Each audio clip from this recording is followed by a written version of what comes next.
I'll cover the whole Jesse Lingard thing later on. I probably will upload later on today. Might just record both of them now, upload later on today. First of all, I want to deal with David Moyes and the Everton situation. I guess the unexpected Everton situation, although if you look at their history of retaining managers, it ain't too good. I don't actually think there's anything wrong with the managers, per se. Carlo Ancelotti is a great manager. I mean, historically, he's one of the very, very best. Multiple Champions League winner. He's just managed some of the very biggest clubs in the world. He's going on to manage Real Madrid. So the manager before that was that Ronald Koeman, perhaps before that? Or was it Allardyce? I said there's nothing wrong with their managers. Obviously, Allardyce aside, there's nothing wrong with their managers.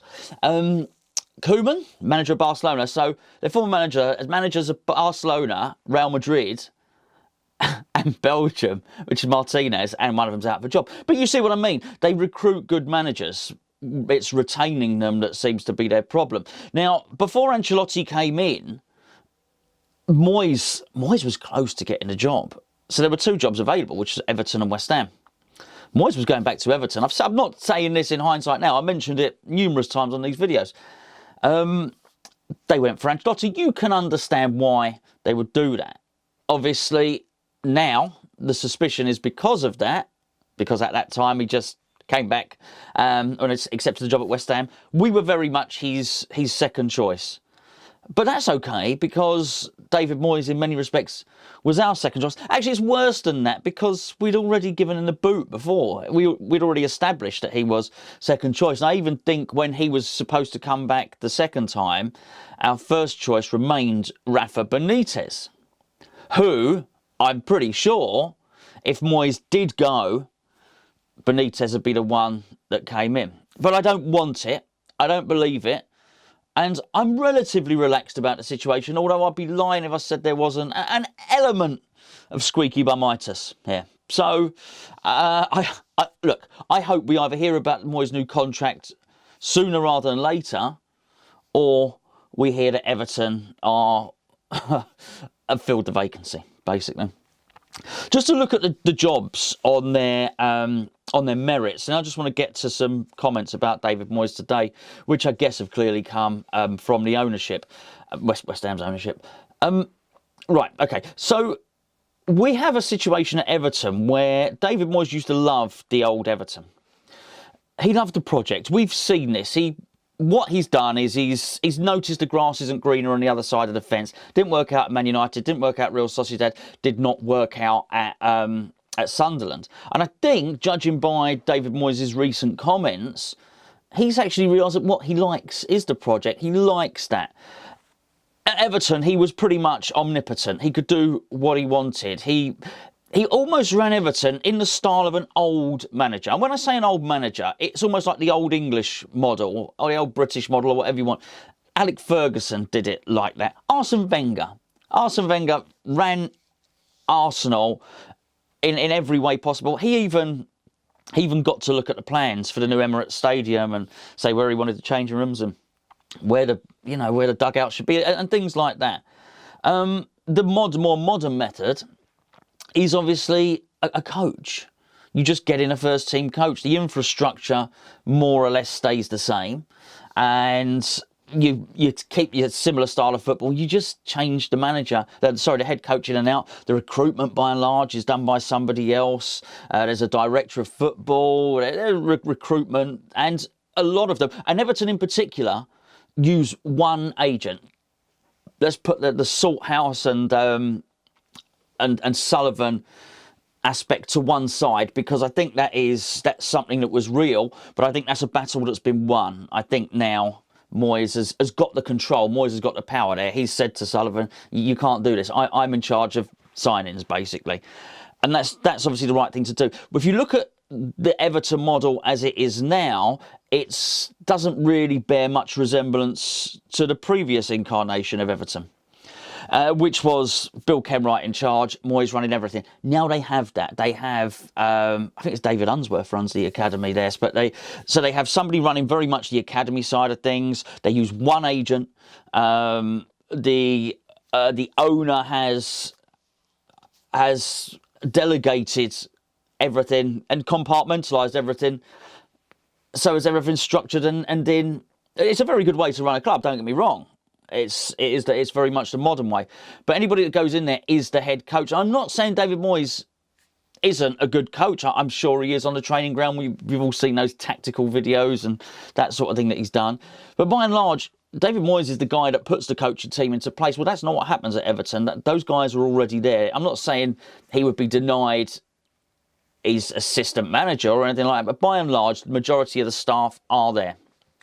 He's not going to be able to pick and choose the scouting department. They're there. Now, I'm not saying that things are great at West Ham, but the poor way the club has been run in terms of setting up that infrastructure, at West Ham I'm talking about here, obviously, has allowed David Moyes a blank canvas.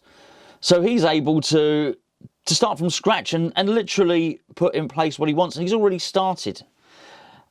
And I just hope, and I think that is possibly more alluring than going to Everton, who will undoubtedly have more money than us, and doing something which is probably not totally suited to David Moyes' skill set, because he is that old style manager. He really is. He likes to have a hand in everything, particularly recruitment, particularly coaching. And he wouldn't with that. I'm not saying he wouldn't be able to buy a player or two, but the majority would be coming in, wouldn't be his choice. And that's really what he's sort of fought so hard, particularly over the last 12 months, to get away from. There aren't too many clubs in that respect that are like West Ham, because most clubs have adopted the previous model, and the European model. The head coach is not that powerful and is infinitely replaceable. You've seen it at Wolves. Wolves had a perfectly functional good manager, but basically that club's run by George Mendes, who's an agent. I mean, it may prove successful. It may not prove successful. Who knows? But I mean, ultimately, that's not something that I think is going to be particularly healthy. You know, they've got a really good agent there, one of the world's best agents, but they've lost a really good manager. I'm sure they'll replace him with another very, very good manager. Sometimes it works. I mean, if you look at Watford, it didn't work. I guess the biggest example of it working is Chelsea, because they've won 2 European Cups now, they've had 2 Champions Leagues. The manager is infinitely replaceable, totally and utterly. In fact, if you look back historically at Chelsea, the players often yield more power. The director of football yields more power. Obviously, the chairman yields the ultimate power, and the owner, actually, the chairman's Bruce Buck, and the owner, Abramovich, yields the ultimate power. But it sort of works for them. And I think it can, if you've got billions and billions to spend. I'm not sure Everton aren't spending like that, are they? They're spending sort of 40 million on Iwobi and 30 million here and a few frees there. They don't look like they're going to match Chelsea's spending. So I think and I hope that David Moyes stays here. But there is one thing that I didn't like, and that was the comment coming out, Moyes under contract for another year, which negates any serious chance of returning to Everton. It says here, a key insider told Claret and Hugh exclusively he's under contract on his old contract for another year, so we'd not release him. You know, I don't like that. I mean, I don't want to try and strong arm him into it. I don't want that message particularly sent out. The second part is what I agree with. He's verbally agreed a new 3-year contract as well, and more importantly, he's a very honourable man. I can't see him breaking contract. That I agree with, and that's certainly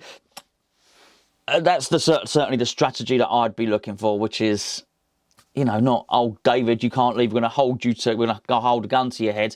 We'd not release you. Don't get me wrong, I wouldn't release him, but I just wouldn't offer that information at this point. I wouldn't want that message going out to David Moyes.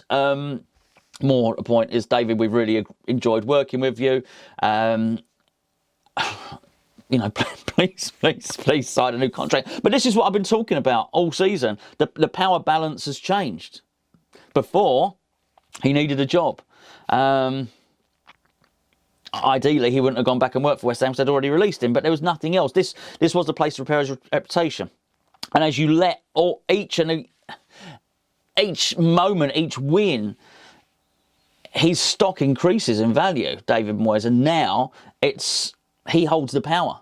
Because, as I've said, 2-3 weeks ago, most clubs in the Premier League I say over half would take him, which wasn't the case. If at the start of his second stint at West Ham, it was very much a case of, well, this was his last job. If this failed, he probably wouldn't have got another job in management. It's totally repaired his reputation.